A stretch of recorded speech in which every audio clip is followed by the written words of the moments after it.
¿Se ve? No sé si se ve. Ustedes me dicen, por favor. Sí se ve, ¿Ahí ven lo que dice? sí, sí. ¿Qué dice? Tipos de grupos, Ah, judíos de excelente. Jerusalén, judíos helenitas. Epa, muchísimas gracias. Es justo lo que tengo proyectado. Bien, entonces, con el permiso del Eterno, con el permiso de ustedes, con el permiso de los Murín de la comunidad Menora, vamos a empezar. ¿Ya? Aquellas personas que tengan activados sus micrófonos, por favor, si lo pueden cortar. Y miren lo que dice. En el primer siglo habían varios grupos, como lo que acaba de leer la Javerá Verónica. Y es precisamente lo que necesitamos entender. ¿Qué es lo que pasaba en el primer siglo? ¿Sabe lo que significa esta imagen? Esta imagen significa que en el primer siglo habían muchos judaísmos. No se dice el judaísmo del primer siglo, se dice los judaísmos del primer siglo.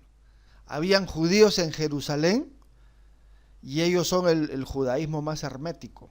Ese es el judaísmo de adentro, digamos, ¿no? Dentro del judaísmo de Jerusalén se podían cumplir las leyes, porque precisamente todo ese ambiente era un ambiente ortodoxo, era un ambiente de adentro. Pero también habían judíos de afuera, los judíos de la dispersión, llamados los judíos helenistas.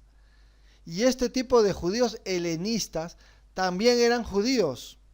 Nosotros vemos en el Keter, en el mal llamado Nuevo Testamento, nosotros vemos que efectivamente habían judíos que estaban afuera viviendo. Y este tipo de judíos estaban mezclando el judaísmo de Jerusalén con el judaísmo que tenían ellos en Grecia. En pocas palabras, no un judaísmo griego, sino la cultura griega. Un judío que se mezcla con la cultura griega. Es ahí que en el Keter aparecen los griegos, ¿no? Rab Shaul Pablo dice, no habrá judíos ni griegos, dice, ¿no? Entonces uno dice, entonces también ellos eran griegos. No, lo que sucede es que le decían griegos también a los judíos helenistas.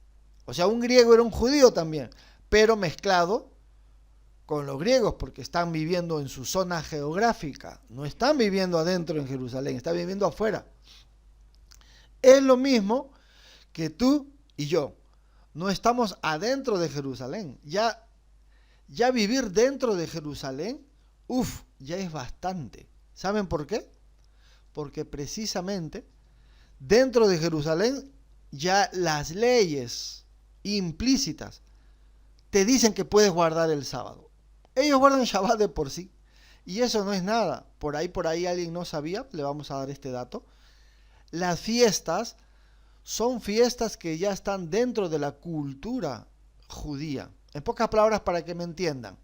¿Puede haber algún judío ateo? Sí, puede haber algún judío ateo, pero no judío religioso, por supuesto, ¿no? Sino uno que nació allá en la región de Judá. Y esos judíos civiles, que de repente no tienen nada que ver con la Torah, de por sí todo el pueblo, ellos guardan la fiesta. ¿Saben por qué? Porque ya las fiestas están dentro de la cultura o del folclore judío. No sé si se entiende. En pocas palabras, cualquier persona que nazca en el Estado israelí, no estoy hablando del pueblo de Israel, ¿no? Sino en el Estado israelí, ya de por sí las fiestas vienen implícitas. Ya las fiestas están intrínsecas dentro del calendario anual. Para que me entiendan, nosotros que estamos aquí en Santa Cruz, existe un folclore en Santa Cruz. Existe la fiesta de febrero, ¿no? El carnaval que hay aquí. Entonces ya está dentro de un calendario. Bueno, pues igual, en Israel hoy en día ya está dentro del calendario guardar Shabbat, las fiestas ya es cultural, es un tema cultural, todos guardan y practican las fiestas. No por un tema religioso, ojo, por un tema ya cultural. O sea, imagínense, ¿no? Qué tremendo. Y para bien, digamos. Pero un judío o nosotros que estamos en la dispersión no podemos hacerlo porque aquí el sistema funciona para los domingos, ¿no? ¿Cuál es el día de descanso? El domingo. ¿Cuál es el día de descanso en Israel o en el Estado israelí? ¿Cuál es? El Shabbat. ¿Se dan cuenta? Aquí no existe ninguna fiesta judía dentro del folclore de Bolivia, no existe. Pero en el mundo judío sí existe. Eso es un poco la idea. Entonces nosotros es más difícil, porque estamos yendo en contra de todo el sistema extranjero que no guarda la Torah, es más difícil para nosotros guardar la Torah. Así también, si ustedes ven este cuadro, es lo mismo. Habían judíos en Jerusalén y se les llamaba judíos porque todos nacían en la región de Judá. En pocas palabras, un levita podría ser un judío, un benjaminita podría ser un judío. Entonces uno dice, no, pues no tiene sentido, ¿cómo un benjaminita va a ser judío? Un benjaminita es de la tribu de Benjamín, un levita es de la tribu de Leví. ¿En qué sentido a todos se le llama judíos? Porque todos están dentro de una región, que es Judea, Judá. ¿Se entiende, verdad? Eso es un poco la idea. Cuando se le llamaba yo soy hijo de, o sea, de la tribu, por ejemplo, un benjaminita, si decía yo soy hijo de Benjamín, está diciendo que él es de la tribu de Benjamín. La expresión hijo de Leví, hijo de Judá, hijo de Benjamín, significa que es de la tribu de Benjamín, de Leví o de Judá. Y decir judíos es a todos por la región. Espero que se entienda. Entonces, así igual, nosotros estando en la dispersión no tenemos el sistema judío para guardar de por sí ya las fiestas. Sería genial tener esa atmósfera. Si nosotros tuviéramos esa atmósfera aquí, ustedes imaginan cuántas personas serían bendecidas. Pero no hay esto acá. Entonces, ¿dónde está esto? Esto aparece allá. En una atmósfera judía es mucho más fácil guardar la Torá, guardar el Shabbat, guardar las Moadín, estar rodeados de gente que viven en sinagogas tan cercanas que hasta se puede guardar las interpretaciones del Shabbat que están en la Mishnah. Ustedes saben que la Mishnah es un conglomerado de leyes, ¿verdad? La Mishnah son leyes judías. Y la Gemara son los comentarios de esas leyes judías. En pocas palabras, la Gemara son los comentarios de la Mishnah. Y si sumamos la Mishnah con la Gemara, se hace el Talmud. Y hay dos Talmud. El Talmud que está adentro de Jerusalén y el Talmud que se hizo en Babilonia. De los dos Talmud, ¿cuál es más fuerte? El de Babilonia. ¿Por qué? Porque cuando los judíos se fueron a Judá, en la dispersión del reino de Judá, cuando se fueron a Babilonia, Persia, quienes se fueron gente muy importante, ¿no? Se llevaron a ese tipo de personas que les servía a los de Babilonia, ¿no? A Nabucodonosor. Entonces por eso ellos regresaron, ¿no? No ellos directos, sino la generación de ellos. Entonces ya eran gente que sabían leer, era gente que sabía escribir. Imagínense ustedes que el 1% era alfabetizada. O sea, sabían leer y escribir. Imagínense el 1%. Hoy en día es al revés, ¿no?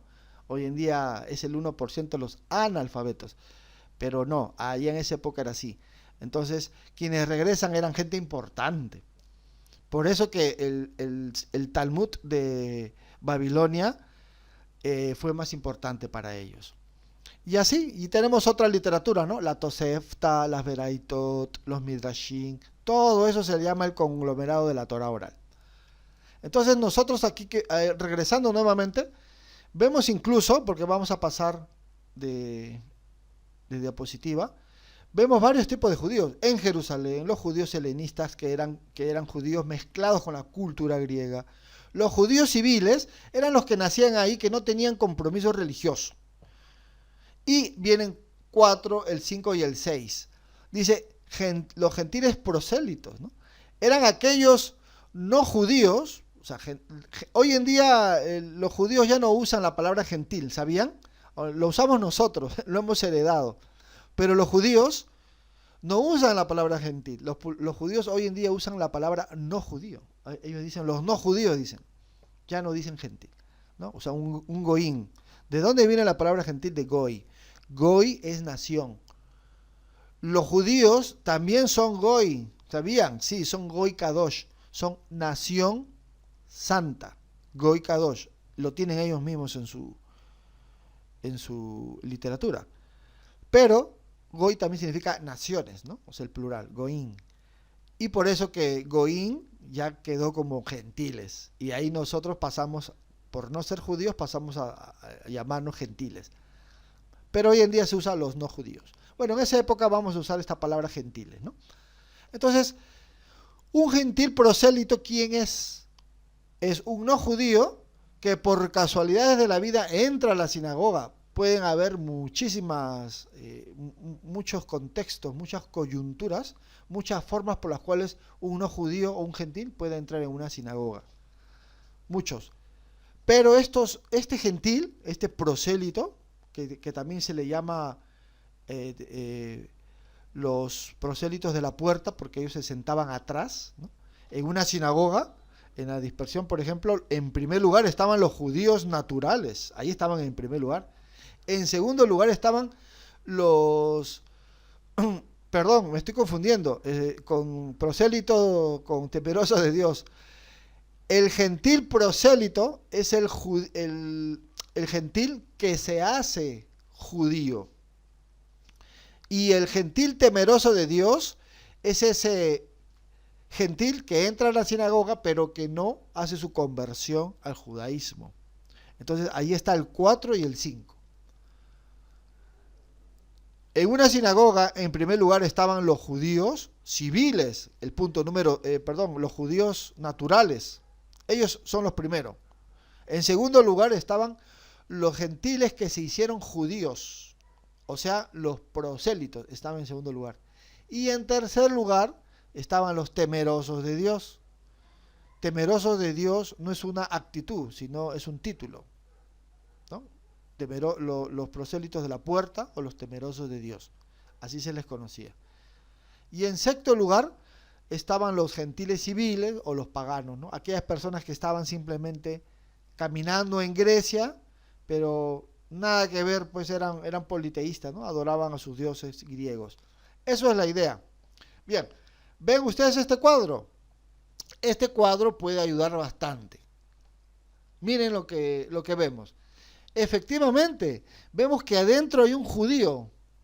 Eso sería un judío natural. Y vean, detrás hay un prosélito. Y ese prosélito, aunque ustedes no lo crean, tiene la misma indumentaria, pero en la parte de abajo no tiene el color celeste, ¿no? Eso significa que no es un judío natural, sino que es un gentil que se hizo judío. Este hizo su circuncisión y este gentil también dio sus sacrificios, ¿no? Porque cuando un gentil va a hacer su procedimiento a hacerse judío, había una serie de pasos, ¿no? Uno de ellos era la circuncisión, otro, hacer un cierto rito que validaba su conversión. Ese es el segundo, por eso está en azul, porque el judío natural y el prosélito que está ahí tenían el mismo estatus, solamente que uno se sentaba delante y el otro atrás. Y viene el tercero. El tercero es un temeroso de Dios. Interesante, ¿no? Entonces ese prosélito es un ex gentil, pero que ahora se hace judío y por eso se le dice prosélito. Bien, en el tercero están los temerosos de Dios. Un temeroso de Dios es uno que se acerca a la sinagoga nada más y le dice, wow, oye, qué bonito, me encanta la liturgia y todo, ¿no? Me gustaría venir siempre a escuchar, me llama mucho la atención. Oye, pero, ¿y tú te quieres convertir? No, por el momento sigo acá, pero estoy adentro, ¿eh? Voy a seguir escuchando y me gusta todo, me encanta. Pero no, todavía no me voy a hacer la circuncisión. Entonces, ¿Quién es un prosélito antes? El prosélito antes fue un temeroso de Dios o un temeroso de la puerta, así se le llama, prosélitos de la puerta se le llama, porque estaban sentados cerca de la puerta, o sea, en la parte final. Y un temeroso de Dios, cuando quería hacerse prosélito, obvio que entraba un proceso, pues, ¿no? Por eso dice a la derecha proceso. A la izquierda dice judío civil. Simplemente es una persona que nace en la región, pero que no se hizo religioso. Ese es un judío civil. Y un gentil civil pagano es cualquiera. Puede ser, por ejemplo, un griego que está caminando y se está yendo a los templos griegos a adorar a sus muchos dioses. Ese es un pagano, un gentil civil. ¿Se entiende, verdad? Esa es un poco la idea del cuadrito. Entonces, para recapitular, dentro de una sinagoga habían tres grupos, tres. Los primeros eran los judíos naturales, los segundos eran los gentiles que se hicieron judíos, llamados prosélitos. Ya tenían un estatus alto, ya igual que el judío natural. Y el tercero es un gentil en proceso llamado un temeroso de Dios. Pero ¿sabes dónde viene aquí el tema? ¿Se acuerdan de este primer cuadro? El tema viene en los diferentes grupos que había. Las sinagogas estaban conectadas al Sanedrín. Toda sinagoga tenía la autoridad del Sanedrín, porque el Sanedrín era la máxima autoridad jurídica de Jerusalén. Lo que para nosotros podría ser el poder legislativo, el poder judicial, el Congreso, ¿verdad? Eso era el Sanedrín. Pero aquí viene un detalle interesante que no suelen enseñar en muchos ambientes. Es que ese famoso temeroso de Dios, ¿saben qué se hacía? Se hacía fariseo. En pocas palabras, ¿usted va a hacer su conversión al judaísmo? Sí. ¿A qué judaísmo, mi hermano? ¿Al judaísmo saduceo? ¿Al judaísmo esenio? ¿Al judaísmo, y así, varios judaísmos hay, ¿no? O al judaísmo fariseo. ¿Se dan cuenta? Esa es un poquito la idea.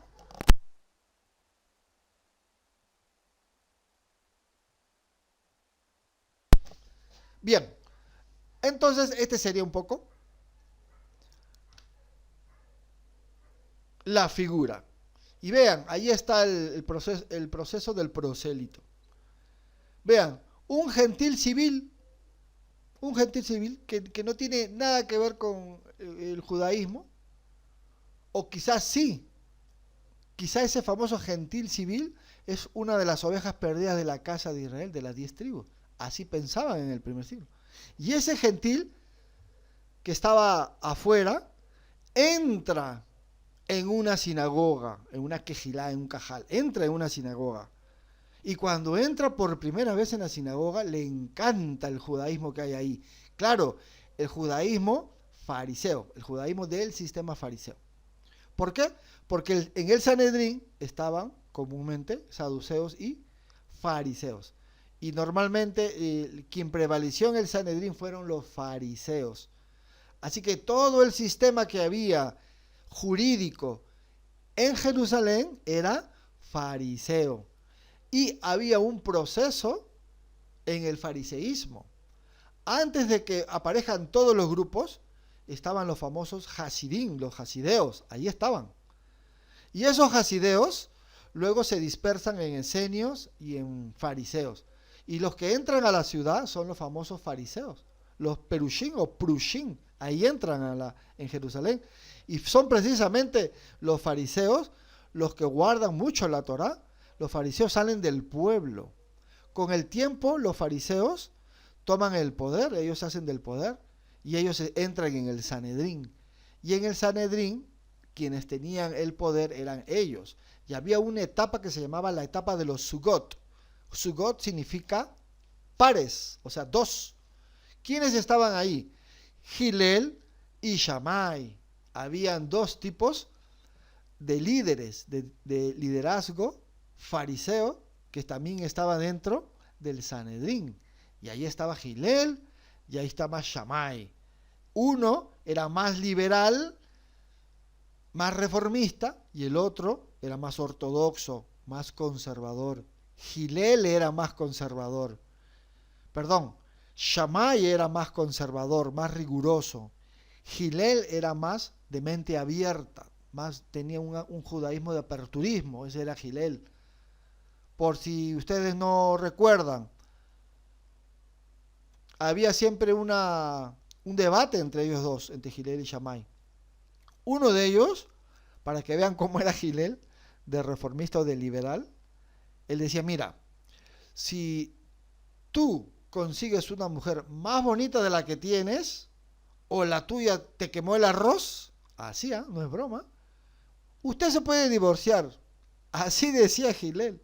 Entonces uno dice, wow, pero qué tremendo, ¿no? Pero qué liberal este tipo, qué reformista, qué reformista para mal, digamos, pero imagínense que un judío en esa época, si se conseguía una chica más bonita, una judía más bonita, que la que tenía como esposa, para Gilel, él te decía, no, te puedes divorciar de ella y conseguir una más bonita, ¿no? Bueno, esa clase de reformismo no es muy bonito para nosotros, quizás, ¿no? Y en cambio, Shammai decía, no, uno nomás, esa es tu pareja y uno solo. Y cuando llega Yehoshua se inclina en sus alajot, en sus leyes, para el lado de Shammai. Qué interesante, ¿no? Pero hay otras, por supuesto. Por ejemplo, el guardar el Shabbat. Miren lo que decía Shammai. Shammai decía, ¿saben qué cosa? Si la persona se enferma en Shabbat, como es Shabbat, nadie lo tiene que auxiliar. No, nadie. Porque claro, es la voluntad del Eterno, ¿no? Todo está supeditado bajo su poder. Entonces, si alguien se enferma en Shabbat, pues se enfermó. Y si se muere, se murió, pues, ¿no? Entonces Gilel decía, no, pero ¿qué pasa, Shammai? Le decía, así no son las cosas. Mira, se hace el bien en Shabbat, se puede ayudar. Y cuando uno encuentra a Yehoshua, ¿no? Al mal llamado Jesús, cuando uno encuentra a Yeshua o Yehoshua se inclina en este lado por Gilel. Entonces vean ustedes cómo Yehoshua se puede inclinar para un lado o a veces se puede inclinar para el otro. Muy interesante. Pero quienes tenían la autoridad, lo que tú y yo conocemos como Elohim, ¿no? ¿Qué cosa es un Elohim?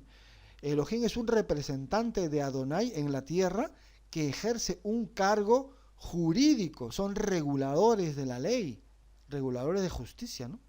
Y de eso se trata un poco la idea. Y ahí está el cuadrito, ven, ahí está el gentil civil que entra a la sinagoga y le encanta la sinagoga y va a empezar su proceso al judaísmo fariseo.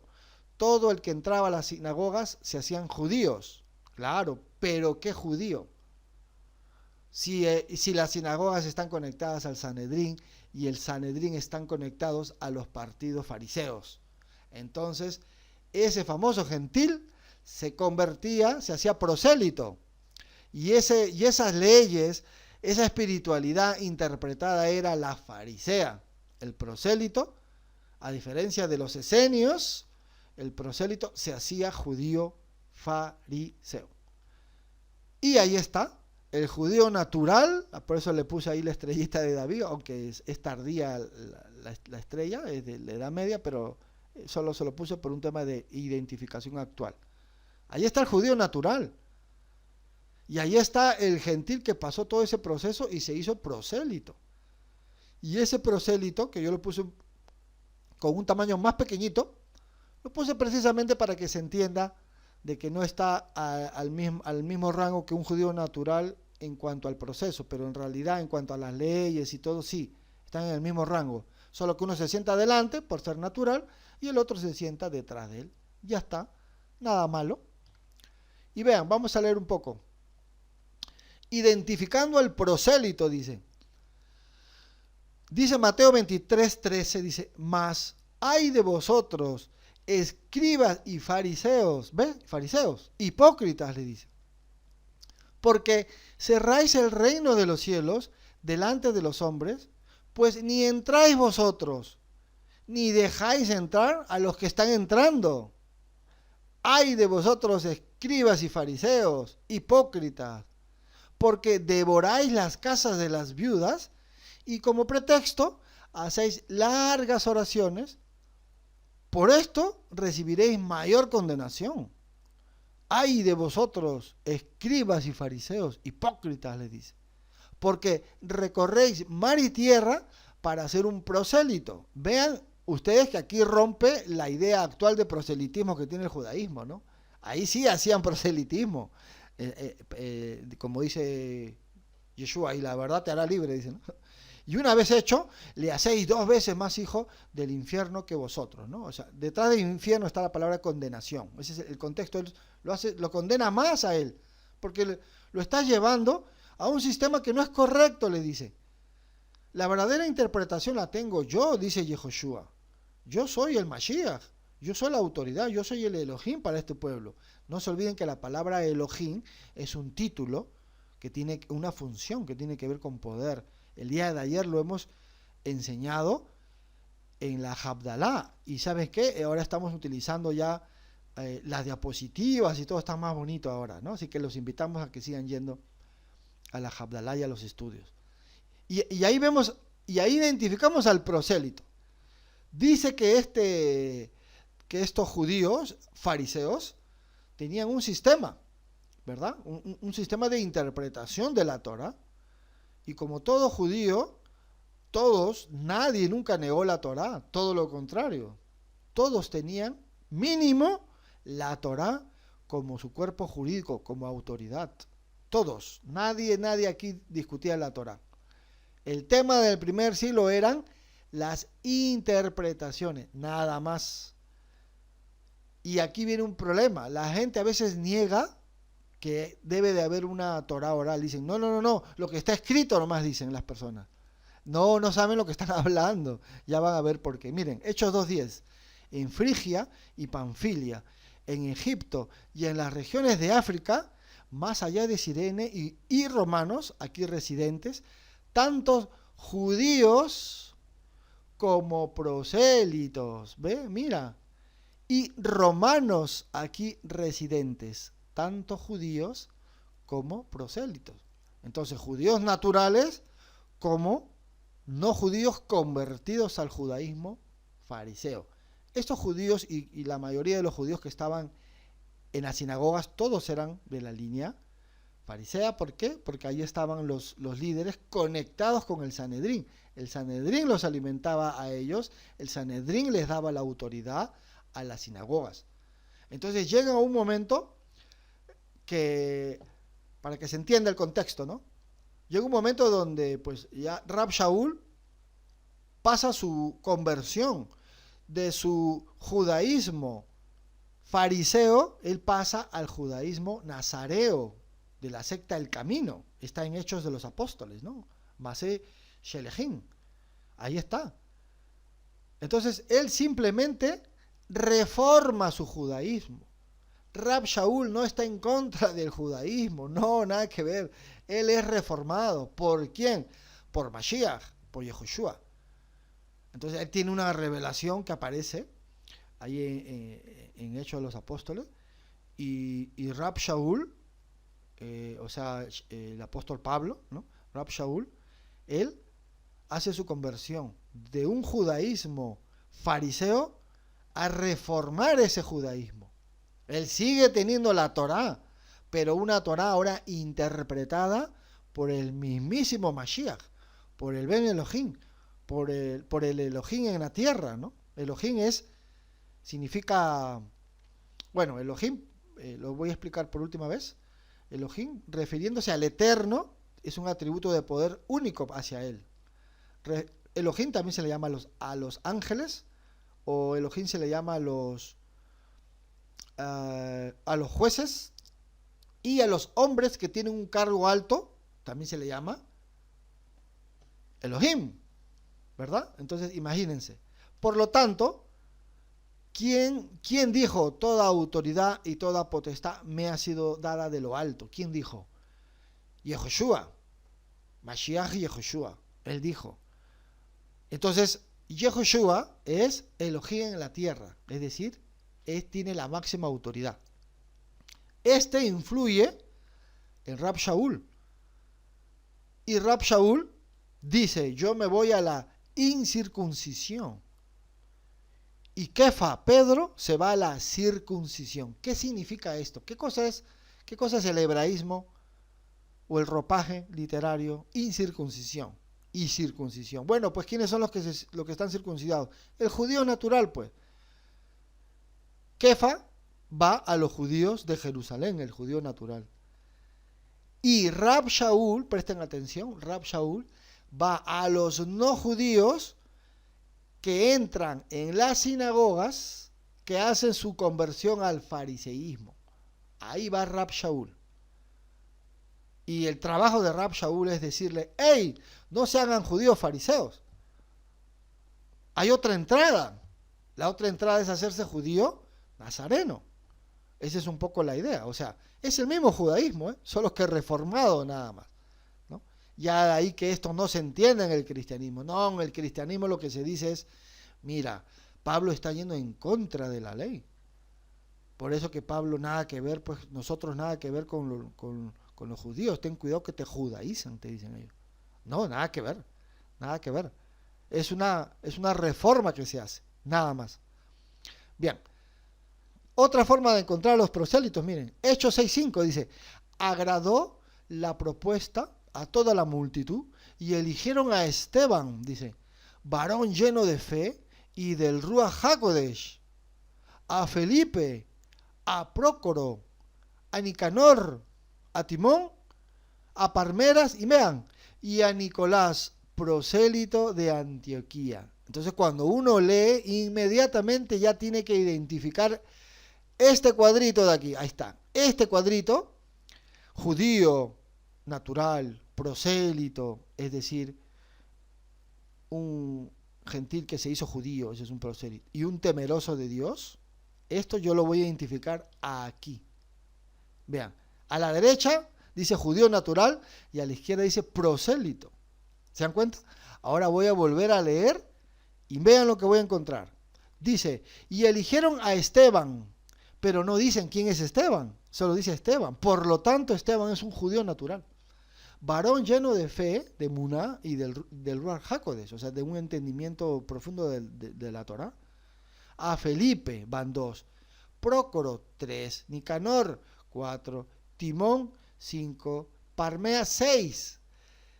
6 judíos y Nicolás, un prosélito de Antioquía. ¿Ve? ¿Qué significa esto? Que todos son judíos naturales, pero hay un gentil que se hizo judío y ese es el Nicolás prosélito. Ellos tenían el sistema del judaísmo fariseo que seguramente van siendo reformados nada más. El judío no hay ningún problema que el judío se quede como fariseo, ellos son judíos de adentro. ¿Qué dice Yeshua? Hamashiach, ¿qué dice? Yo no he venido sino por las ovejas perdidas de la casa de Israel. Yo no he venido por los sanos, sino por los enfermos. ¿Qué te está queriendo decir?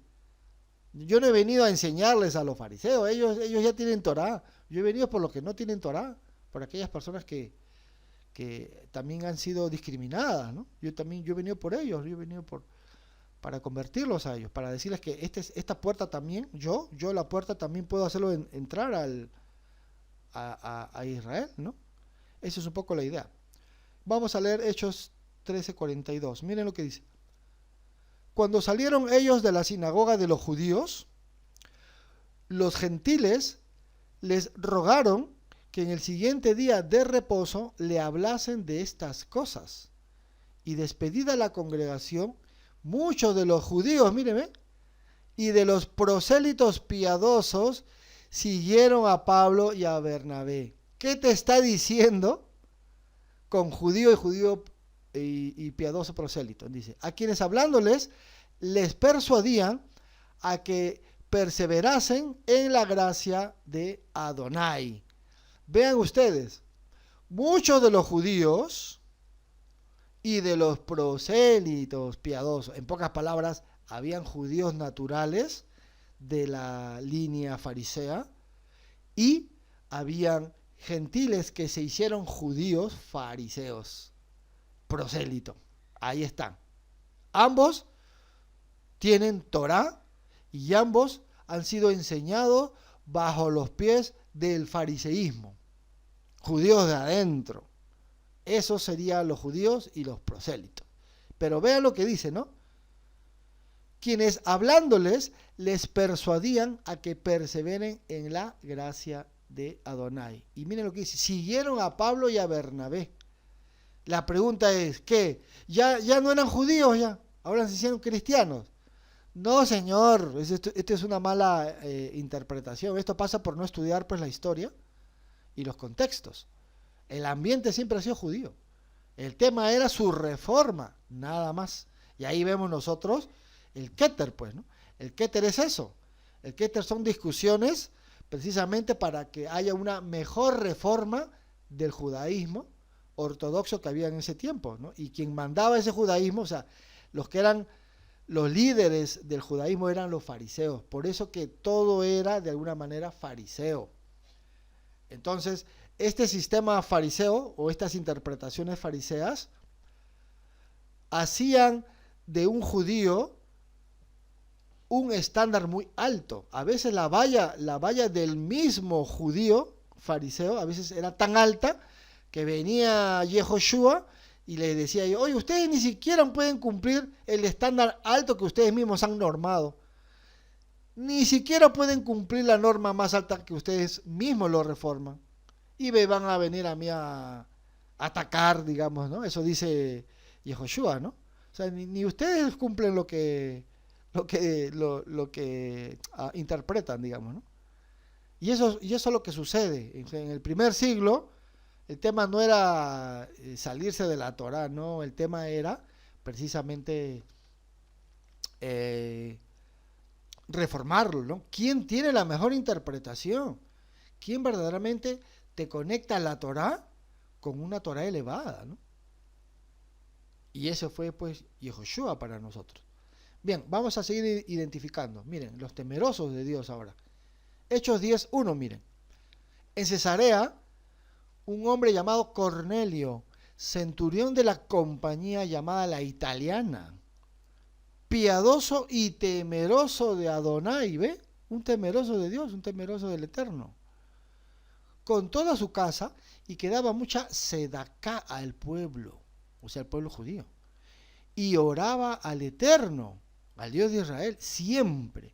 Entonces, cuando uno identifica ya después de ver el cuadrito, la fórmula, y uno identifica los pasajes bíblicos, uno dice, ya la tengo más clara. O sea, todo es judaísmo aquí. Sí, todo es judaísmo, solamente que hay una jerarquía de alguna manera que fue instaurada por el Sanedrín,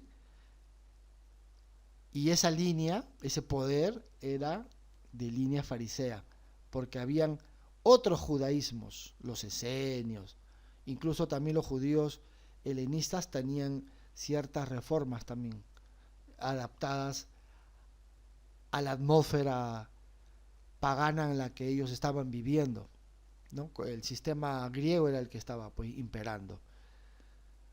Entonces aquí que vemos que el tal Cornelio tenía una conexión con el judaísmo. Es ahí que alguna línea del judaísmo en Mashiach, para no decir mesiánicos, por ejemplo, ¿no? Los Narratín, para que se entienda, ¿no? Los Narratín. Porque hay dos grupos muy interesantes, que uno sería los Netzarita, con Dan Ben Abraham como líder, y los Nazratín con Abdiel Ben Obed como líder, ¿no? Dos grupos. Uno de ellos identifica a Cornelio y dice que Cornelio tenía conexión con el judaísmo. Seguramente algo había ahí en Cornelio. En pocas palabras, era un judío en la dispersión o tenía esas conexiones. Y dice que era un temeroso de Dios. ¿Pero qué era un temeroso de Dios? Era una persona que tenía este vínculo con los judíos. Y ya vimos el cuadro, ¿verdad? Eso es lo que dicen ellos. Ahora, tiene sentido, claro, tiene sentido porque es muy familiar este tema de Cornelio. Es muy judío este proceso o esta identidad. Bien, Hechos 13:16. Entonces Shaul se levantó e hizo señal de silencio, ¿no? O sea, sus manos, ¿no? Seguramente alzó las manos y las palmas las bajaba, ¿no? Como diciendo, shh, una cosa así, ¿no? Con las manos dijo, varones israelitas, ¿no? Qué interesante, ¿no? Varones israelitas. Ahí está la audiencia de Pablo. ¿Cómo pues que Pablo fue a los gentiles? Ahí dice varones israelitas. No dice varones judíos, ¿no? Varones israelitas. Pablo está yendo al judaísmo en la dispersión. Por eso Pablo no va a ninguna iglesia los domingos. Pablo va a las sinagogas en Shabbat. ¿Se entiende o no se entiende? Es para que vea que todo eso es el judaísmo. Todo es judaísmo aquí. Solamente que la gente no entiende que los gentiles del Keter, ¿no? Los goín del Keter, los no judíos, pueden haber sido las ovejas perdidas de la casa de Israel. Y esa es la gran misión. Le preguntan a Yehoshua, ¿restaurarás el reino de Israel en estos tiempos? A ustedes no les toca ver los tiempos, les dice. No les dice restaurarás al mundo entero, no. Están pensando en esos tiempos estaban pensando todos en la restauración de las 12 tribus. Por lo tanto, Rab Shaul tiene esta visión y Rab Shaul dice, wow, ya entendí la misión de Yehoshua, ya entendí todo. Así que voy a ir a la dispersión y voy a convertir a los no judíos que entran en las sinagogas, ¿no? Sinagogas, no iglesias, en las sinagogas, los voy a convertir para que la puerta sea a través de Yehoshua. Entonces, él va a las sinagogas y dice, ya llegó el Mashiach. ¿Saben quién es? ¿Quién? Dicen los judíos de las sinagogas. Yehoshua, dicen. No, que por aquí, y comienzan los debates, ¿no? Entonces, esto llega al Sanedrín. Y el Sanedrín dice, mira, este tipo está haciendo de que nosotros perdamos toda la autoridad. Ahora no quiere valerse por nuestra autoridad. Ahora ha llegado un tal Yehoshua que lo están proclamando el Mashiach, y ahora a ellos quieren que le sigamos, pero nosotros somos la autoridad, nosotros somos los Elohim aquí, y ahora resulta que los quieren hacer Elohim a un tal Yehoshua. No me vas a dejar entrar a ese Shaul, que no entre él y que no me entre nadie. Entonces comenzaron a cerrarle la puerta a Rab Shaul. ¿Y dónde se va él después? Claro, ya él empieza en las casas. Las casas también están conectadas con un tipo de conexión del judaísmo nazareno, de Yehoshua. ¿Por qué empieza por las casas? Claro, porque le cerraron la puerta en las sinagogas. ¿Y por qué le cerraron la puerta? Porque ellos estaban diciendo, nos están quitando la autoridad a nosotros. Están diciendo que el Mashiach ya llegó. Y si el Mashiach ya llegó, entonces nosotros tenemos que entregarle al Mashiach el poder. No. Ciérrenle, y le cerraron, y le cerraron a los judíos. Interesante, ¿no? Seguimos con Hechos 10. Dice, en Cesarea, un hombre llamado Cornelio, centurión de la compañía llamada... estamos repitiendo. Aquí, Hechos 18. Vuestra sangre sea sobre vuestra propia cabeza. Yo limpio desde ahora, me iré a los gentiles, ¿ve? Me iré a los gentiles. Y saliendo de allí, se fue a la casa de uno, ¿ve? ¿A dónde se fue? A la casa de uno, llamado Justo. ¿Y quién era Justo? Era un temeroso de Dios, la cual estaba junto a la sinagoga. Entonces, aquí nos vamos a detener antes de seguir leyendo. Entonces, Rab Shaul va a las sinagogas, pues. Y no le hacen caso a Rab Shaul, más bien le cierran la puerta. ¿Sabes qué? Aquí no me entres, le dice. No quites la autoridad a los Elohim del Sanedrín, o sea, a los líderes del Sanedrín, no quites la autoridad. Y él dice, ¿sabes qué cosa? Ya está bien. Me voy entonces a los no judíos. Y los no judíos siguen siendo ellos. Vean ustedes, escuchen bien. Si esto no se entiende, ya estamos perdidos, ¿eh? Vean, me iré a los gentiles. Ya, él se va a los gentiles, ¿sí o no? Aquí el cristianismo cree que como los judíos no le hicieron caso, entonces él se va a los gentiles. Pero vean ustedes quién es un gentil, pues, vean ustedes mismos, dice. Y saliendo de allí se fue a la casa de un llamado justo. ¿Quién? El famoso gentil, pues al que Pablo, el Rab Shaul está diciendo que se va. ¿Qué gentil es? Un temeroso de Dios. Y según el cuadro, ¿quién es un temeroso de Dios? Un gentil que entra en la sinagoga. Justo era uno que estaba haciendo su conversión al judaísmo. Ese gentil no tiene nada que ver, como dicen los famosos cristianos, con cualquier gentil de la calle. No, el judaísmo de Yeshua no practicaba el proselitismo. Si fuese así, ¿por qué no se fue a países que nada tenían que ver con las sinagogas? Es la primera pregunta, pero tú no vas a encontrar eso. Nadie va a encontrar en Hechos de los Apóstoles, nadie va a encontrar a un Yeshua saliendo de, en la Besorá, o sea, en los evangelios, no vamos a encontrar a un Yehoshua saliendo de su zona. Él no se va, Yehoshua no se va a ningún mundo gentil. Muy interesante, ¿no? Entonces, Rab Shaul tampoco se va a ningún mundo gentil. Él se va a los que no eran judíos, que estaban haciendo su conversión en las sinagogas. Ahí está la mismísima prueba. Dice que justo era un gentil. Sí, un gentil temeroso de Hashem. Temeroso de Hashem es un título, ¿verdad? Es un título para identificar qué tipo de persona es este. Este es un judío de adelante, un judío natural, sí, este se siente adelante. Este es un no judío que acaba de hacer su conversión, ya se circuncidó, ya hizo su sacrificio, ya lo presentó todo como tiene que ser.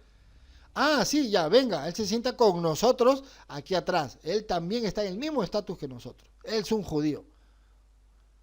¿Y usted quién es?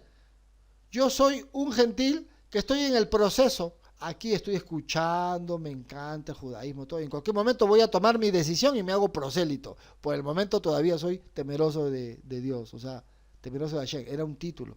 Ah, ya no hay ningún problema. Todo su tiempo, mi hermano, quédese ahí. Usted va aquí en el tercer puesto, digamos, ¿no? Eso es lo que significa. Y aquí te está diciendo de que el famoso justo era un temeroso de Dios, era un no judío que estaba adentro de la sinagoga haciendo su conversión. Eso es lo que dice. Y dice, y Crispo, el principal de la sinagoga. Oh, mira, influenció en algunos de la sinagoga. Creyó en el Señor con toda su casa, y muchos de los corintios, oyendo, creían y eran bautizados. Bueno, la Tevilá, ¿no? En el nombre del líder, del rabino. Entonces, el Señor dijo a Pablo en visión de noche, ¿no? Adonai el Eterno, no temas, sino habla, y no calles, porque yo estoy contigo, le dice, y ninguno podrá sobre ti, y ninguno pondrá sobre ti la mano para hacerte mal, porque yo tengo mucho pueblo en esta ciudad. Y se detuvo allí 1 año y 6 meses, imagínense. ¿Y qué estaba enseñando? A ver, Rab Shaul, ¿qué dice ahí? Que no quieren leer este pasaje, esta perícopa de Hechos, del 4 al 11, que no se quiere leer en el cristianismo. ¿Qué dice ahí? Se detuvo ahí 1 año y medio, ¿no? Ahí dice. ¿Y qué enseñaba? ¿Qué dice ahí? La Torá. ¿Cuál es la palabra de Dios? Pues la Torá. Pablo enseñando la Torá. Entonces, ¿cuál cristianismo hay aquí? Cero, ¿verdad? Estaba enseñando la Torá. ¿A quiénes enseñaba la Torá? ¿A personas que nada que ver con el mundo de las sinagogas y el judaísmo? No, ahí dice, le enseñaba la Torá a los que ya estaban rechazando la autoridad farisea y ahora estaban haciéndose, digamos, una reforma al judaísmo nazareno, ¿no? Al judaísmo de Yehoshua. Estaban entrando, había una nueva comunidad ahora. ¿Cuál es la nueva comunidad? La nueva comunidad es de Yehoshua. La comunidad de Yehoshua es la que hay. Ah, y ahora, ¿y quién es el líder? La comunidad de Yehoshua, ah, pues Yehoshua, ¿no? Y sus apóstoles, ¿no? Los seguidores, los talmidín. Ellos son los líderes ahora, a ellos hay que seguir. ¿Y qué pasa con con los fariseos. No, seguimos nosotros con el sistema fariseo, porque Yehoshua y todos ellos tenían la liturgia de las sinagogas, ¿no? Había una liturgia de la sinagoga. Esa liturgia es farisea. Casi todo es fariseo, por si acaso, ¿eh? Casi todo era fariseo. El tema es que ellos no estaban en contra del fariseísmo, sino que había una reforma ahí que ellos querían manejar mejor. No le dicen a Gilel y a Shammai, ¿cómo es posible pues que Shammai odie al gentil en secreto? Y Gilel decía, mira, no, todo lo contrario, ¿para qué haces la conversión de un gentil? Y dices tú, Shammai decía así, si un gentil se quiere salvar, sí o sí se tiene que hacer fariseo. No judío, ¿eh? Judío fariseo. Entonces, así decía Shammai. Tú quieres ser salvo, ¿no? Sí, sí o sí tienes que hacerte judío fariseo, mi hermano. En cambio, Gilel no. No, escúchame, pero tú estás rechazándole la Torá también a ellos. La valla es muy alta, el estándar es muy alto, exige mucho. Más bien deberías de enseñarle a los gentiles Torá, más bien, para así que ellos no nos odien, que nos amen. Así decía Gilel.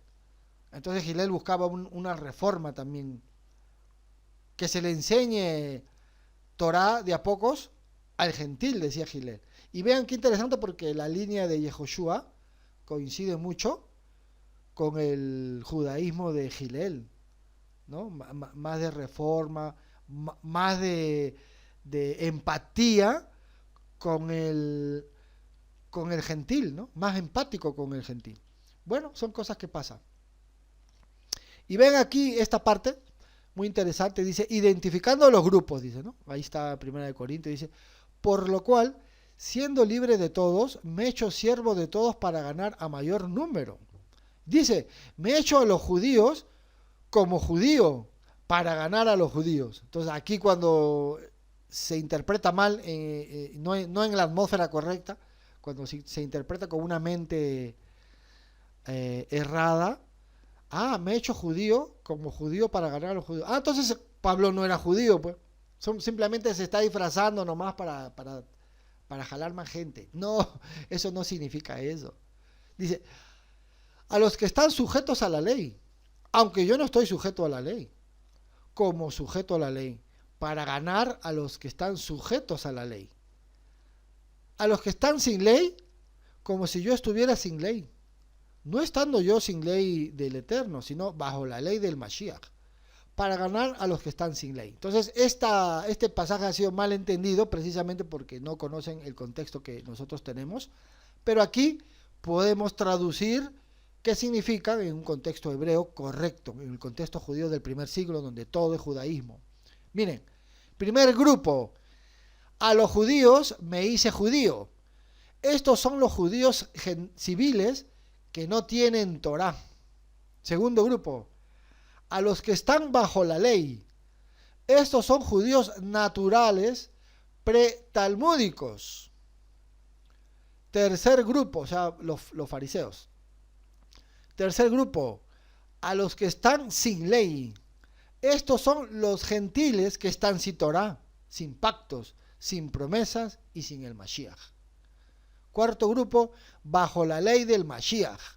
Estos son los judíos que están con la Torá en el Mashiach. Entonces, ahí están identificados los grupos. Y aquí nuevamente podemos regresar a la fórmula para poder entender Hechos de los Apóstoles y la jerarquía que hay en este. Ahora me gustaría hablar con el Moré William, no sé si está por ahí, el Moré William. Sí, sí, adelante, adelante, continúe nomás, Joseph, utilice el tiempo nomás necesario, no se preocupe. Ya, no, he terminado ¿Sí? esta parte Está y bien. acá hay un poco un cuadro donde nos puede ayudar a entender, pero no es básicamente la idea. Ok, bueno.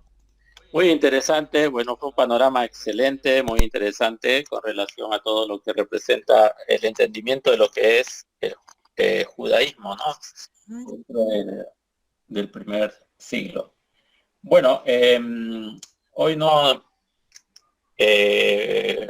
teníamos que trazar un poquito lo que iba a ser nuestro evento. Lo vamos a dejar para el otro día, el otro primer Yom, el otro, no, sería el otro segundo Yom, ¿no? El otro lunes por la noche, pero estuvo muy interesante toda por la difusión. Preguntas, no sé si tienen preguntas, quisieran no sé, algún punto de lo que aquí el Morello se estuvo aclarándonos, explicándonos, si tuvieran alguna inquietud. eh, Algo que quisiéramos que vayan tomando en cuenta son los apuntes, ¿no? Y cuando usted, digamos, está apuntando y algo no pudo apuntarlo bien, eso sería bueno para que usted lo pregunte, así que traten siempre de conectarse, porque creo que este estudio de la Besorá vamos a tratar de hacerlo lo mejor que podamos, tal vez nos lleve 2 años, 3 años, no importa, podemos pasarnos estudiando la Besorá 20 años, pero sí sería bueno que ustedes pregunten, anoten, pregunten si algo no pudieron anotar o llegaron no desde el comienzo y les interesó un tema, que ustedes lo pregunten. Y bueno, vamos a tratar de elaborar entre nosotros un material eh, para que tengamos nosotros las cronologías de las enseñanzas de Yehoshua, no separado en libros como Matillahu, como Mordejai o como Hillel, sino tener las crónicas en un documento, pero con las explicaciones en un punto específico, ya sea el texto de Matillá, el texto de Meir, el texto de Hillel, pero necesitamos que tomen apunte. Si hoy estuvieron tomando apunte, tal vez algo por tomar apunte no prestaron atención, sería bueno que aprovechemos que está el Moré Joseph con nosotros y le puedan consultar, le puedan preguntar. De esa manera nos van a motivar también a nosotros a prepararnos mejor, pero si no preguntan, a veces no sabemos si están en la sala mirando el techo, están en la sala pendientes de otras actividades. Quisiéramos saber si están prestando atención también, ¿no? Entonces, en ese sentido, aprovechemos este momento, si es que hay preguntas de lo que se ha difundido, enseñado el día de hoy, que estuvo muy interesante. Adelante, por favor, aprovechemos el tiempo que tenemos. Vamos a, vamos a tratar de utilizar el tiempo entre 6 de la tarde hasta 7:30 máximo, porque ustedes saben que tenemos otras actividades después. Muchos de los que, algunos de los que están en esta sala también forman parte de la yeshiva, así que para que no tengamos ese cruce de horario. Pero aprovechemos este momento para, para las consultas. Eh, Alguien que tenga alguna consulta, alguna pregunta, por favor, adelante.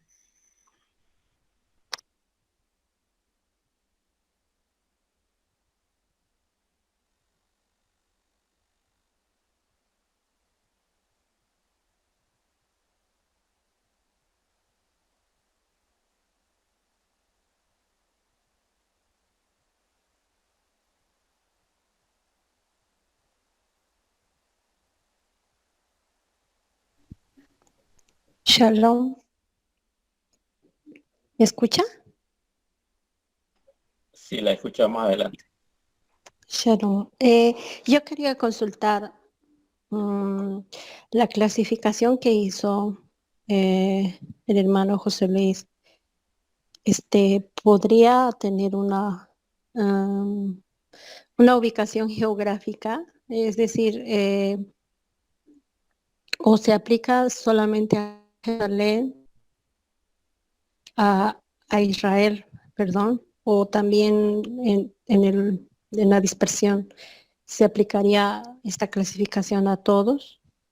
Y la otra pregunta era, quisiera que aclare el punto cuando dice, hay una clasificación donde dice judíos civiles y la otra dice gentiles civiles. ¿A qué se refiere con civiles? Tal vez no entendí toda. ¿Qué tal, estimada Maritza? Sí, lo que pasa que tendría que yo hacerles una pregunta a ustedes. Pedro Kefa, ¿a dónde pertenecía? ¿A qué partido pertenecía según lo que leemos de Kefa? No sé si usted ha leído Kefa, ¿a qué partido pertenecía?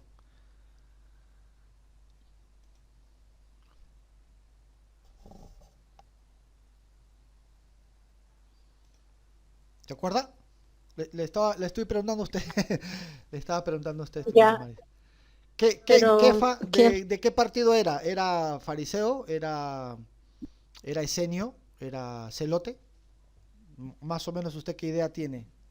¿De qué grupo era Kefa? Era, según entiendo, era fariseo. Fariseo. Ah, ya, Sí. en Marcos, en Meyer, dice que Kefa era un pescador y él estaba este, en esas zonas, digamos, ¿no? Entonces, cuando a veces decimos judíos civiles, son los judíos que no están enlazados en algún partido. Hablo del primer siglo. En el primer siglo, no todos elegían un partido. Y partido significa esenio, etcétera, ¿no? Supuestamente, lo que entendemos por Pedro o Kefa era que era seguidor de Yohanan Hamadí, de Juan el Bautista, ¿no? Esa es la idea que se tiene. No sé si por ahí se entiende un poco. No creo que Pedro haya sido fariseo, digamos, ¿no? Pero habría que preguntarle, por ejemplo, al More William qué opinión tiene sobre de qué partido salió Pedro.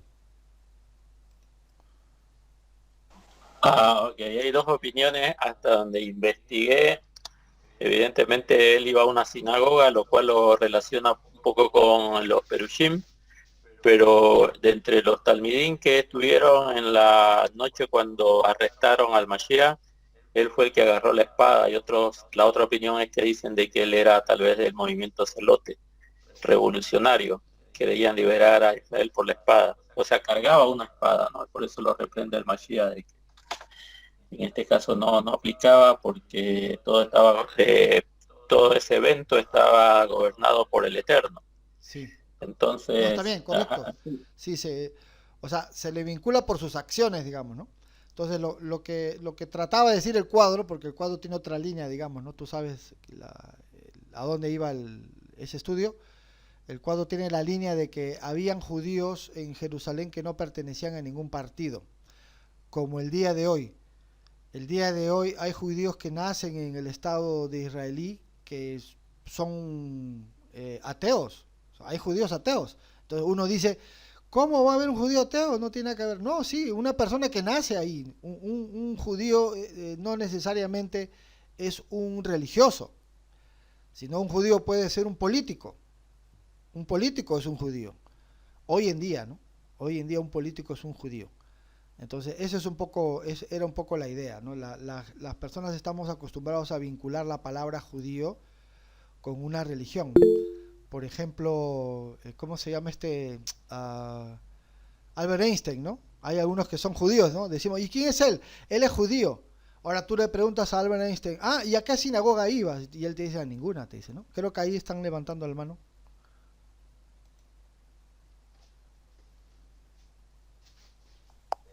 Sí, hermano, en Gálatas 3:26 nos habla que nosotros eh, somos adoptados como hijos del Eterno por medio de Yeshua, eh, según el puro afecto de su voluntad. En ese momento cuando Mashiach no estaba todavía presente, no estaba caminando en medio de todas estas diferentes situaciones de creencias en donde cada cual, si bien es cierto, tenía muchas cosas en común, quizás también tenían otras en las que diferían, ¿no? Pero cuando llega el Mashiach a explicar, a dar un conocimiento de cuál es lo correcto, el amor al prójimo, entregarse, no dejar de practicar lo que son las cosas que en realidad se debían hacer y no estar agregando de más. Bueno, él perdonó a aquella mujer adúltera, hizo tantas cosas pues que de repente eran mal vistas por ciertos grupos y ciertas denominaciones, pero después de eso, este nuevo proceder de él, y como le decía ahí, que le mencionaba, crea un nuevo grupo o todos estos grupos se van en oposición a lo que el Mashiach decía, o dentro de este grupo que se ha mencionado ya está el grupo al cual el Mesías pertenece o perteneció, o él reestructura esta situación, así como lo habla en Gálatas, que por medio de él, pues por seguirlo a él, porque él es el camino, nosotros vamos hacia el Padre, ¿no? Entonces, él crea un nuevo grupo, o él se asimila con alguno de todos estos grupos que están allí. Sí, muy interesante el aporte. Para terminar un poco sobre el tema de la estimada Maritza, imagínense ustedes en el primer siglo, si había 1 millón de judíos. Pregunta, ¿de ese 1 millón de judíos todos iban a una sinagoga? No, habían judíos esenios, habían judíos terapeutas, habían muchos tipos de judaísmos, muchos. Y habían judíos que seguramente no querían vincularse con los partidos. A eso yo me refiero con un judío civil. Todos los judíos en esa época eran religiosos, eso sí, todos eran religiosos. Hoy en día ya no, ya. Hoy en día, a partir del siglo XVIII, con la era de la Ilustración, aparece el ateísmo, ¿no? Y hoy en día, claro, tú ves por todos lados gente atea, etcétera, ¿no? Pero en esa época no, todos eran religiosos. Solamente que no todos entraron a los distintos partidos. Entonces, a eso me refiero con un judío civil, de esa época, por supuesto, ¿no? Un judío que no era muy religioso, con la respuesta de la estimada Maritza. Ahora ella dice si aplica hoy en día a dónde, ¿no? La jerarquía. Bueno, ahí sí necesitamos un poco la idea del el aporte del Morey William, cómo toma esta parte, después yo puedo intervenir. Y con el tema del estimado Edibardo, creo que es, ¿no? Edibardo Guerra, muy bueno el aporte. Y también va un poco de la mano, perdón, aquí me agarro un poco del aporte que puede dar el Morey William con respecto a los distintos partidos. En esa época, todos buscaban la interpretación de la Torá. En esa época hubo una dispersión por culpa de los romanos, o sea, encima de ellos estaban los romanos. No, es otra época, es otra coyuntura, es otro contexto. O sea, el contexto político, incluso habían policías en el Sanedrín. Ni Gilel ni Shammai podían hacer la reforma que ellos querían. No, ellos no podían hacer leyes que ellos querían. Encima estaban los romanos. Entonces siempre había una policía en el Sanedrín para vigilarlos a ellos. Así, lastimosamente, ese es el contexto del primer siglo. Entonces se elabora la idea de un Mashiach. La idea de un Mashiach político es elaborada por una necesidad. La necesidad de quiero ser libre. Nosotros no podemos estar bajo la tutela romana, bajo la tutela gentil. Y es por eso que aparecen las... ¿cómo se llama esta palabra? La corrupción. Aparece la corrupción. Tiene que haber una corrupción porque si arriba están los romanos y abajo los judíos, entre los romanos y los judíos, en el medio hay un puente. ¿Quiénes tendrían que ser ese puente políticamente? ¿Verdad? ¿Quiénes serían? En este caso, los saduceos. Los saduceos eran los que tenían el poder. Por eso que los saduceos, al estar en esa situación política y en esa coyuntura, es por eso que se entiende que había corrupción. Entonces, el saduceo, que era ricachón, era de la aristocracia, ¿no? Ellos decían, si se levanta un líder para que vaya en contra de los romanos, todos vamos a morir aquí. Así que antes que se levante un líder, como yo soy judío y estoy adentro, voy a vigilar. El primero que se levante lo vamos a aniquilar, porque también está en juicio mi status quo. No, pues yo soy ricachón, no, yo tengo que mantener mi estatus y todo. No, el que se levante. Y así es que se jugaban a la doble cara. Había una doble cara. Bueno, uno de ellos es el recaudador de impuestos, ¿no? Saqueo. Él también recaudaba impuestos a sus hermanos para los romanos. Entonces por eso le llamaban traidor. Eso era la coyuntura del primer siglo. Entonces los partidos que nacían ahí obvio que tiene que haber partidos nacionalistas y ultranacionalistas. ¿De dónde salieron? Del estatus alto del fariseísmo. ¿Y ellos qué se hicieron? Celotes, ¿no? Y algunos se hicieron asesinos, o bueno, celosos como le llaman en otros grupos, y también se hicieron sicarios, ¿no? Sicarios le decía porque tenía un cuchillo que se llamaba Sica, ¿no? Así se llama, Sica, y de ahí vienen los sicarios. Entonces, había una revuelta y ¡pum! Le metían el cuchillo al romano. Y el mismo judío se escondía y el mismo judío lo ayudaba, lo auxiliaba al romano, para que la gente no se dé cuenta que el mismo que lo acuchilló es el mismo que lo está ayudando, para que no digan que él fue, ¿no? Todas esas cosas sabían. En el templo, ¿qué hacían los saduceos? El saduceo decía, mira, tú vas a sacrificarme, ¿verdad? Vas a sacrificar un animalito, ¿no? Sí, decía el gentil, por ejemplo, ¿no? ¿Ves allá en la esquina? Sí, ese señor vende ovejas, etcétera, ¿no? A él sí le aprobamos, porque todos ellos tienen un buen estándar. De verdad, sí. Y le compraban al que el saduceo decía, mira, compra en esa tienda, compra ahí los animalitos porque todos están bien. Y eso nosotros sí aceptamos ese tipo de animal, ¿no? Cuando lo vamos a examinar. Pero eran ellos mismos también. O sea que eran un sistema circular. Ellos mismos hacían eso. ¿Y sabes lo que hacían otros? Otros agarraban al animalito, lo llevaban por una entrada y lo sacaban por otro. Y otra vez lo vendían así. Y así hacían estas cosas. Todo esto miró Yehoshua, ¿no?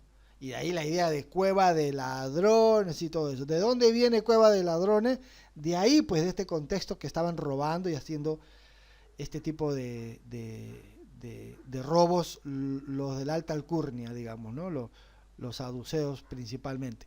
Y es por eso que vemos que un grupo se levanta por acá, otro grupo se levanta por allá, y hay muchos grupos. No hay 3 grupos, no, hay bastantes. Uf, no me acuerdo ahora, no tengo la fuente, pero creo que habían como 20, 30 grupos. Eso está datado, ¿no? En documentación histórica. Pero bueno, entonces, y de eso se trata, habían muchos. Entonces de ahí surge esa idea, ¿no? Surge la idea de que tiene que haber alguien que pare todo esto. Entonces, el estándar que genera el fariseísmo es un Mashiach político. Es un Mashiach político que tiene que luchar en contra de este sistema corrupto. Entonces ellos idealizan un estándar.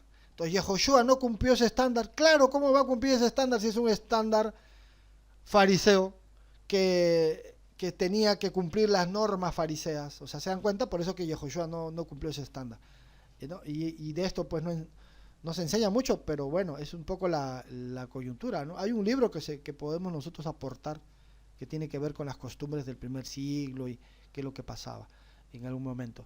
Eso sería un poco la idea. Ahora, no sé qué puede aportar el Morey William con respecto a la corrupción y los distintos grupos, ¿no? Que preguntó también la estimada Maritza.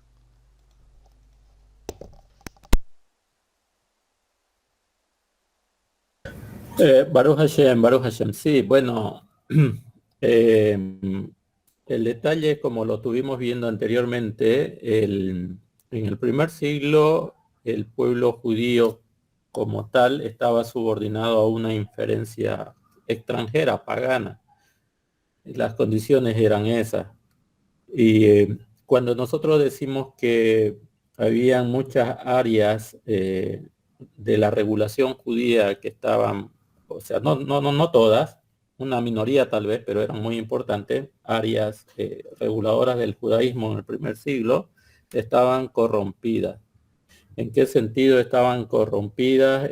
Porque Roma quería tener un control absoluto de todo lo que se desarrollaba en Judea, porque para Roma, Judea, la provincia de Judea, la provincia romana de Judea, para Roma era muy subversiva, muy problemática. Y entonces, así como hoy, por ejemplo, bueno, los que vivimos en Bolivia, no sé si en Panamá sucede lo mismo, pero los que vivimos en Bolivia, ¿qué es lo que quiere hacer el gobierno para perpetuarse? Bueno, de corromper todos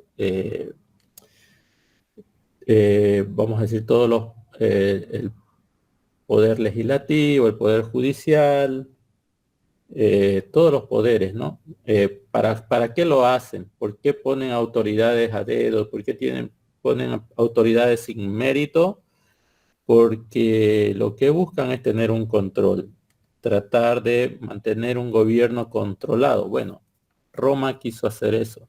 Nosotros no podemos juzgarlo en el sentido de por qué los saduceos se dejaron corromper o los sacerdotes se dejaron corromper o tal vez los, eh, los gobernantes, los reyes, o por qué permitía al pueblo que gobiernen personas que no eran descendientes de David. Entonces, si bien la historia nos muestra que eso sucedió y que eso se entiende que se dio de esa manera, no podemos juzgarlos. Es la coyuntura, digamos. No era lo ideal tal vez para el pueblo judío de poder desarrollar su vivencia de la Torá. Ellos siguen pagando las consecuencias de apartarse del Eterno, ¿no? Las consecuencias que se dieron con el primer exilio. Ya cuando vuelven no volvieron a hacer las cosas como antes. Fue muy difícil y hubieron hombres valientes, hombres de fe, varones entregados, amantes del pueblo de Israel, amantes de la Torá, que se esforzaron por tratar de restituir el servicio adecuado al Eterno, pero ya no se podía, había muchos gobiernos que tomaron interés en Israel, como por ejemplo el Imperio Romano. Entonces, en esas condiciones, no podemos decir que era normal, pero se entiende que estén corrompidos algunos cargos públicos. No sé si a eso iba la pregunta de la hermana Maritza, pero Yehoshua viene, Yohanan viene, aparece Yohanan después de un poquito más de 400 años de silencio de profetas. Viene Yohanan para tratar de poner las cosas en orden. ¿Y qué ganó? Lo mataron. Yehoshua también aparece con ese mismo ímpetu, esa misma fuerza. ¿Y qué ganó? También que lo maten. Es muy difícil poder tratar de reconstruir todo el servicio al Eterno como fue en los días de David, pero estamos en ese proceso. Pero todo lo que vivió Yehoshua en su entorno, en el momento histórico, político, fue fue lo mismo que hizo Eliyahu, ¿no? O sirven a Hashem como Elohim, o sirven a Baal como Elohim. Yehoshua vino con un mensaje similar. Ustedes al César le van a dar lo que le corresponde al Imperio Romano, pero no se puede negociar nuestra confianza con el Creador. Bueno, dijo eso y con eso se ganó enemigos, ¿no? Es así, eso pasa y nosotros podemos ver que en la actualidad muchas naciones en Latinoamérica, Nicaragua, Venezuela, Bolivia, están en ese proceso, ¿no? O sea, están pasando por una situación, mucha gente muere, mucha gente tal vez muy buena que quiere ver mejores días para sus hijos, sufre, pero ese es el precio para que cambien las cosas. Tienen que haber personas muy entregadas, vamos a decir, a la ética. En el caso del judaísmo en el primer siglo, personas que estén dedicados por completo al servicio de la Torá y al Creador, por supuesto. Bueno, no sé si era en ese sentido, estimada Maritza, que usted preguntaba con relación a la corrupción que había en el primer siglo. Muy acertado, Morel, Sí. el mensaje. Pero ella también decía, me acuerdo, fuera del judaísmo civil, digamos, el judaísmo civil eran judíos de esa época que quizás no estaban enrolados en un partido. Me dejo entender, eso era un tipo de judaísmo civil. Un judío religioso, pero que no era fariseo, que no era esenio, ¿no? Que estaba ahí en la ciudad. Ese es un judío civil. Bien. Pero también ella preguntó, More, que no le entendí esta parte, que ¿qué seríamos nosotros en la dispersión? Si esta jerarquía de adentro, ¿cómo se ve hacia afuera? Eso también yo le entendí un poco. No sé si es correcto, estimada Maritza. Sí, sí, así es. Y sí, está aclarado con eso lo de civil toda. Bien, Ok, lo del bueno, tema una- de la jerarquía, el More William que dé su opinión. Gracias. Ok. Bueno, ¿cómo nos consideramos nosotros fuera de Israel? No, bueno, lo que pasa con nosotros es un milagro, ¿no? Que nosotros estemos interesados en tratar de vivir la Torá de acuerdo con lo que establecen las normativas de la Torá y con un contexto, vamos a decir, judío, porque ya el pueblo de Israel se está reconstruyendo en un contexto judío. Nosotros, ¿cómo nos identificamos? Y esto es muy importante. En la comunidad nosotros tenemos que hablar de este tema, la identidad. Y dentro de la identidad cada uno va a definir qué puede representar ante el Eterno o ante el pueblo de Israel. Yo no le puedo decir nosotros somos justos entre las naciones, temerosos del Eterno, porque tal vez usted quiere ir más allá de eso.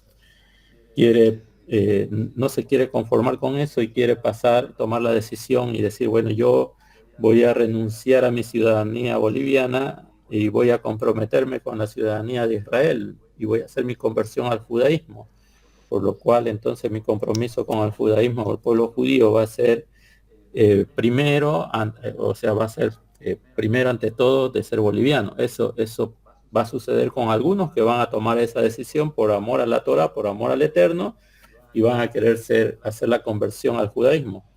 Otros tal vez no van a querer hacer la conversión al judaísmo, pero sí van a practicar los valores de la Torah en su forma de vida.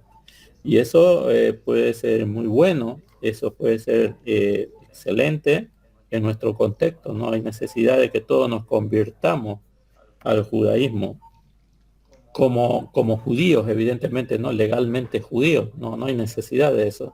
Pero algunos, o tal vez la mayoría de nosotros lo piensa así, y si lo pueden hacer, yo la verdad los aliento y los felicitaría. Adelante, si ustedes tienen un compromiso fuerte con la Torá y no quieren violentar la Torá, es plausible eso, entonces yo los alentaría a ver la manera de que ustedes encuentren una conexión de esa manera con Israel. Pero en la actualidad, ¿qué somos nosotros? Antes de esos procesos, antes de esas decisiones importantes, ¿dónde nos ubicamos?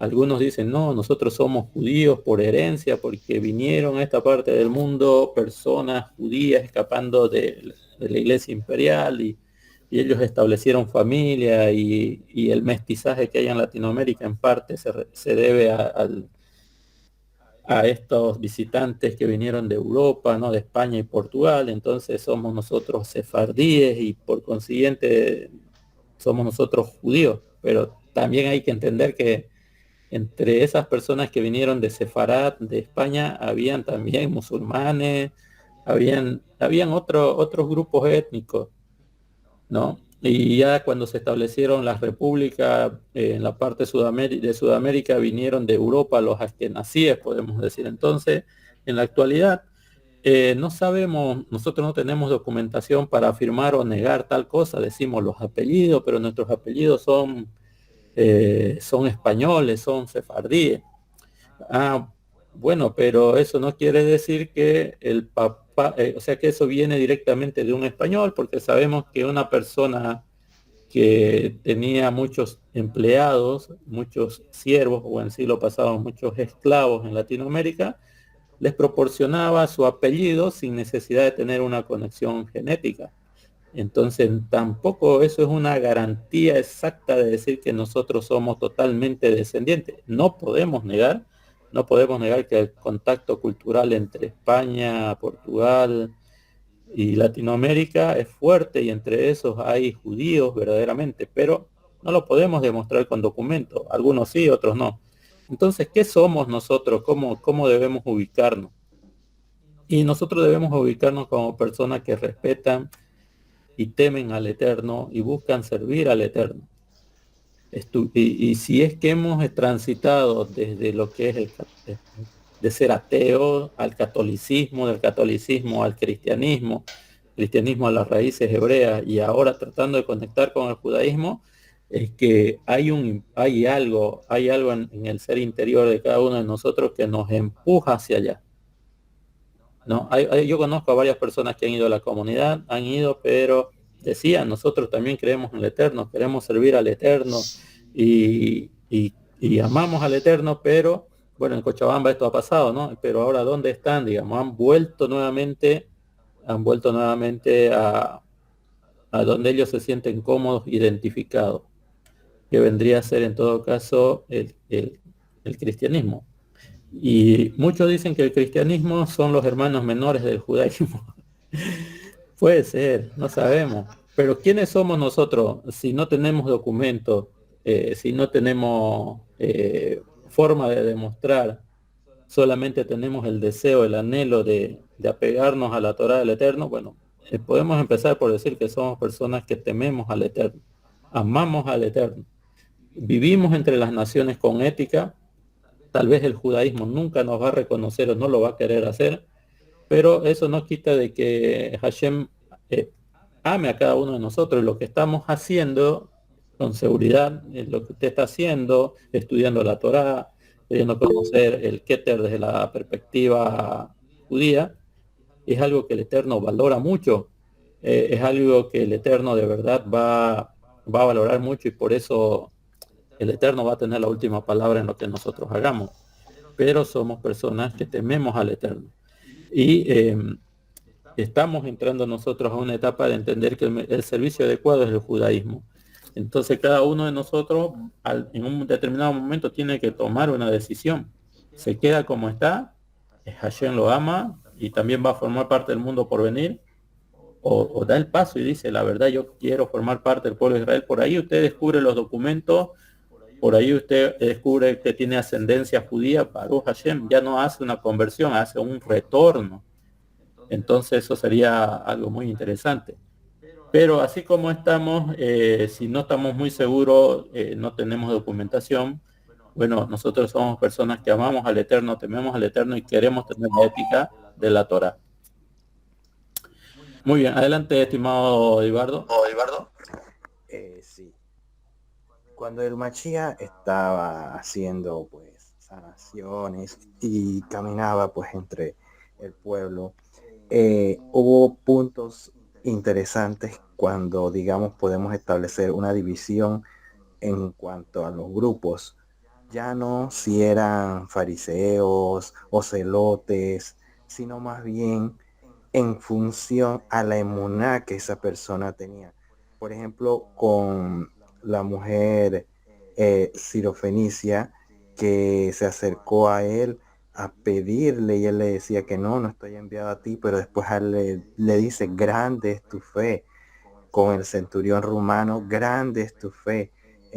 Con el tema de la resucitación al hijo de la viuda de Naín, grande es tu fe.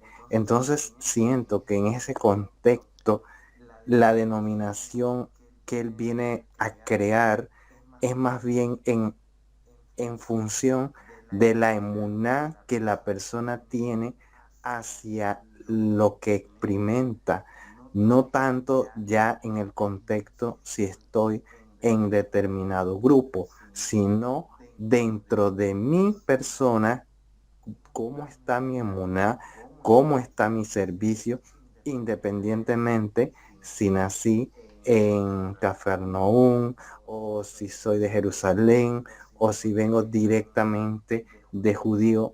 Ya el tema está como lo he explicado anteriormente también, que dijeron que a veces había judíos que eran ateos.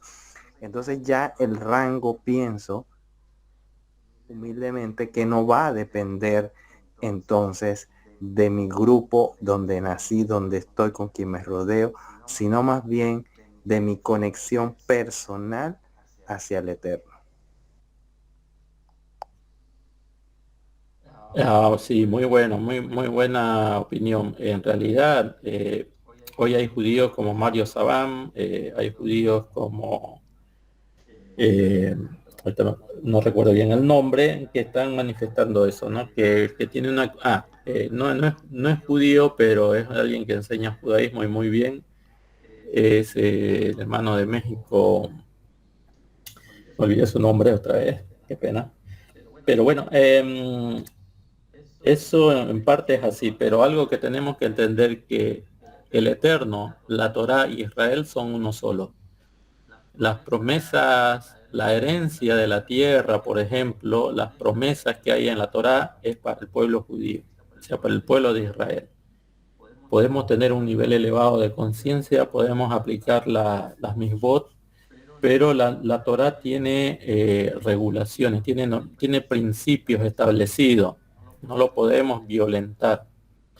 Entonces, para que uno tenga el estatus de ser Israel como tal, tiene que estar conectado en esos niveles, es decir, el Eterno, la Torá e Israel. Entonces, sí nosotros podemos tener un nivel de conciencia, un apego en emuná al Eterno, pero hay promesas que están en la Torá que no se van a aplicar para una persona temerosa, gentil de entre las naciones, que sea observante de la Torá. ¿Por qué? Porque las promesas son dadas a Israel. Es por eso que les decía hace un momento que legalmente la Torá prescribe cómo una persona puede hacer la conversión. Pero eso depende mucho de lo que enseña la Torá.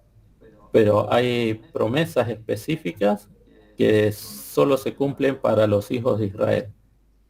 Y en ese aspecto, digamos, no lo que dice Mario Sabam y lo que dice el Hassan Isaac, ellos no promueven esa situación, sino que enseñan de que verdaderamente no hay diferencia entre judío ni griego, sino así hay un nivel de conciencia superior al de clasificarnos étnicamente, pero las promesas que encontramos en el texto de la Torá son dadas solamente a Israel, a los descendientes de Abraham, físicos y espirituales también, evidentemente, pero el compromiso es con la descendencia.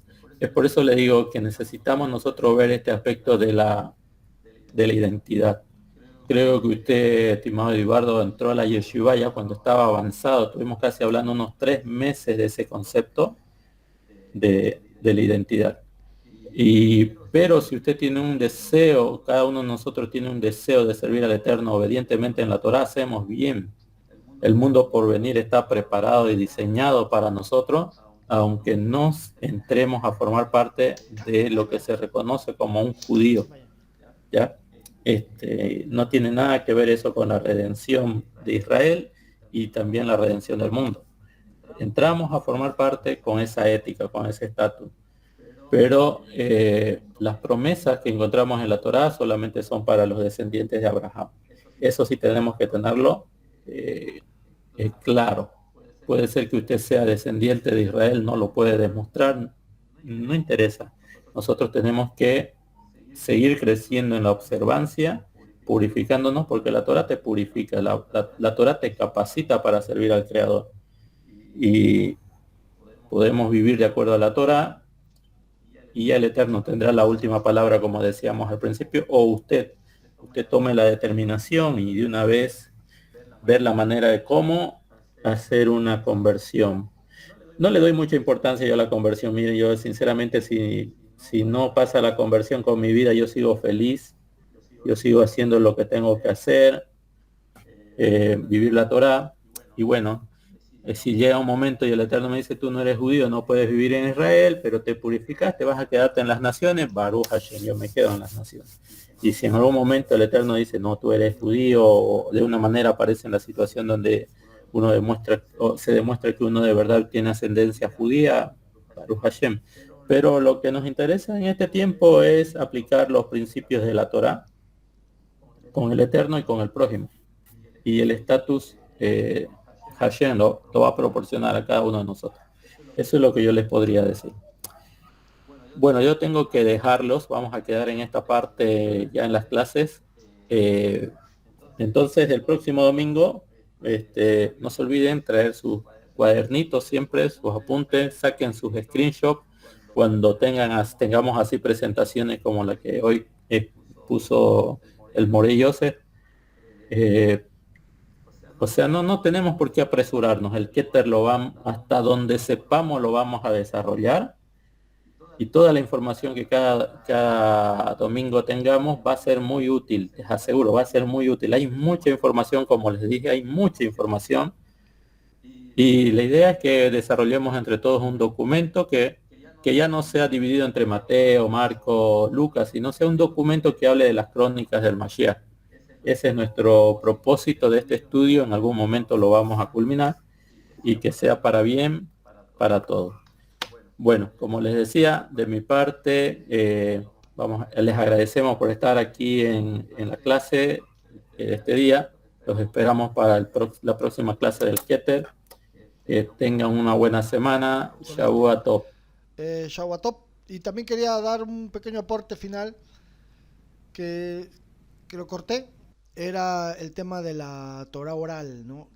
Yo había dicho que la Torah oral sí o sí la necesitamos, porque si nosotros solamente vemos en la Torah que dice que guardes Shabbat, que no trabajes en Shabbat o no vendas en Shabbat, si solo tenemos esos tres, porque no hay más, la pregunta es, si cada uno de nosotros, ahora somos 11, ¿no? Acá yo estoy sumando, vemos, somos 11 miembros. Ya, vamos a suponer que cada uno de nosotros sea un líder de una sinagoga. Entonces, yo veo que en cada sinagoga la gente va vestido como quiere, digamos, ¿no? Para que se entienda. Entonces, hay que reunirnos nosotros y hay que decir, mire, mi estimado, la Torah solo te dice 3 o 4 mandamientos, no hay más del Shabbat. Pero ¿cómo hay que ir vestidos en una sinagoga? ¿Qué hay que hacer aquí? ¿Qué hay que hacer allá? Entonces comienzan a venir muchas preguntas. Por eso es que la Torah escrita sí o sí necesita de una Torah oral. Quienes la desarrollaron en su mayoría, todo este cuerpo exegético y complementario de la Torah escrita, fueron los fariseos. Los que sobrevivieron después de la destrucción del templo fueron los fariseos, que después se hicieron judíos ortodoxos en la Edad Media. Desaparece la palabra fariseos y es continuada por el judaísmo ortodoxo. Entonces, ¿quién fue la única luz que quedó de todo el primer siglo? Fueron los judíos ortodoxos, son la única luz. Entonces, ellos también tienen un estándar donde te dicen, si tú crees en Yehoshua, porque por culpa del cristianismo ocurrió todo esto, si tú crees en Yeshua, bueno, en Jesús en este caso, entonces tú no me entras aquí, yo no te voy a permitir que entres, ¿no? Y eso es lo que pasa. Incluso hace poco se han unido casi todos los partidos, incluso los caraítas, que no creen en el Talmud, los caraítas, que son judíos también, y sin embargo todos se han unido para decir que no me entran los que creen en el famoso Jesús. No sabiendo ellos que no es Jesús, es Yeshua, y era un judío más amador de la Torá, solamente que él también quiso reformar la Torá y el sistema de sus hermanos los judíos. A los suyos vino y los suyos no le recibieron. Es decir, a los Elohim como él vino y los Elohim no le recibieron. Los jueces no le recibieron. Entonces fue rechazado por las autoridades, no por el pueblo, por las autoridades. Aquí la maldad solamente es de un grupito. O sea, la corrupción es de un grupito nada más. No es del pueblo ni del sistema fariseo, no, es de un grupito. Y de ahí aparece todo lo que ustedes y yo conocemos, ¿no? Que estamos en un mundo donde buscamos nuestra identidad. Y 100% de acuerdo con las palabras del More William, que lo que vale en este tiempo es tener ese corazón yehudí. Eso es lo que vale, tener el corazón y amar la Torah y utilizar la Torah para una regulación de nuestro comportamiento, ¿no? Ser luz en las naciones, no usar la kipá, perdón que use esta palabra tan fuerte, no usar la kipá como un disfraz, no, la kipá no es un disfraz, no lo usemos de esa manera, es decir, no usemos la identidad judía para generar una máscara, no, usemos la identidad judía como un estilo de vida, eso es lo que necesitamos nosotros, y por eso necesitamos estos estudios. Muchas gracias, Toda Rabá, y el Eterno los bendiga.